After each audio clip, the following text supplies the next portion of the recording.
आज जाणार आहोत भाऊसाहेब रंगारी गणपतीची सध्या मिरवणूक काढली जाते। ढोल ताशांच्या गजरासह या ठिकाणी मिरवणूक काढली जाते। मोठ्या संख्येने सगळे भक्त दाखल झाले आहेत आणि गणपती बाप्पाची मिरवणूक ही काढली जाते। आणि या संदर्भात अधिक माहिती जाणून घेऊयात। आमचे प्रतिनिधी रेवती हिंगवे आहेत आपल्या सोबत। रेवती, नक्कीच वर्ष आपण जसं बघतोय की सर्वत्र उत्साह, आनंद आणि भक्तिमयचं असं वातावरण आहे। आता आपण जसं बघू शकतो की भाऊसाहेब रंगारीची मिरवणूक सुरू झालेली आहे आणि पुनीत बालन जे अध्यक्ष आहेत त्याचे ते स्वतः हे रथ ओढतायत आणि मिरवणुकीला सुरुवात झालेली आपल्याला पाहायला मिळते। आपण त्यांच्याकडनं जाणून घेऊया की नक्की आता कसं वातावरण आहे आणि 10 दिवस कसे असणार आहेत भाऊसाहेब रंगारीचे। दादा, आता मिरवणूक निघालेली आहे, काय भावना आहेत आणि पुढचे 10 दिवस कसे असणार? भावना एवढंच आहे की उत्साह आणि जल्लोष आहे, खूप आनंद आहे आणि आज आपल्या लाडके बाप्पाचा आता आगमन मिरवणुकीची सुरुवात झाली आहे।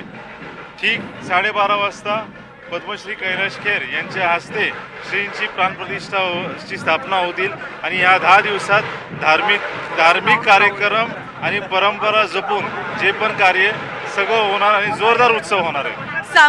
सामाजिक बांधिलकीचा एक संदेश देण्यासाठी यावेळेस तुम्ही तृतीयपंथींचं पथक इथे भाऊसाहेब रंगारीच्या इथे वाजवतायत, वादन करतायत, तर नक्की काय त्याच्या मागे भावना होती आणि काय उद्देशाने? नाही, भावना खूप स्पष्ट आहे की जेव्हा सार्वजनिक गणेशोत्सवाची सुरुवात श्रीमंत भाऊसाहेब रंगारी यांनी लोकमान्य टिळकांनी केली होती, त्यांनी समाजातले सर्व घटक पक्षांना घेऊन ती उत्सव केली। ही पण शेवटी एक घटक पक्ष आहे आणि अनेक वर्षापासून त्यांना श्रींच्या चरणी सेवा अर्पण करायची होती आणि वादनाच्या माध्यमातून त्यांनी त्यांची सेवा प्रदान केली आहे। नक्कीच आपल्यासोबत आता जान्हवीताई सुद्धा आहेत। काय भावना आहे, कसं वातावरण आहे, काय वाटतंय आता? दरवर्षीसारखा उत्साह खूप जास्त आहे आणि ह्यावेळेस प्रथा बदललेली आहे। सगळे कार्यकर्ता रथ ओढतायत, तर अजून जास्त आनंद वाटतोय। नक्कीच वर्ष आपण जसं बघितलं की सर्वत्र हा आनंद आणि भक्तिमय असं वातावरण झालेलं आहे पुण्यात। आणि आपण जसं बघतोय भाऊसाहेब रंगारी जो देशातला पहिला सार्वजनिक गणपती आहे जो बसवला गेला होता पुणे शहरात, त्याची आगमनाची मिरवणूक ही सुरू झालेली आहे।